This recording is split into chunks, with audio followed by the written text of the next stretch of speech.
Kunalo gazeti Mwananchi lenye habari iliyopewa kipaumbele, kesi za uhaini zikilindima, TLS kuwatetea 641 ni watuhumiwa wa kesi zilizofunguliwa mikoa mbalimbali nchini, eleza sababu kujitolea kuwatetea. Undani wa taarifa hii katika ukurasa wa 4 wa gazeti hili.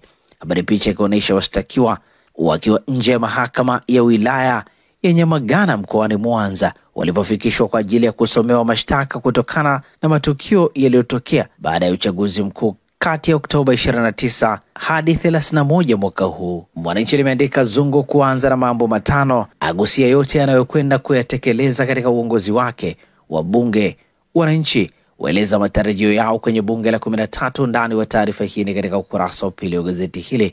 Nukuu ya spika wa bunge Musa Azani Zungu inasema, itaongoza kwa kufuata kanuni za bunge, haki kwa bunge kutoka vyama vyote. Nitakuwa muwazi na kufanya ofisi yangu iweze kufikiwa na kila mbunge atakapohitaji.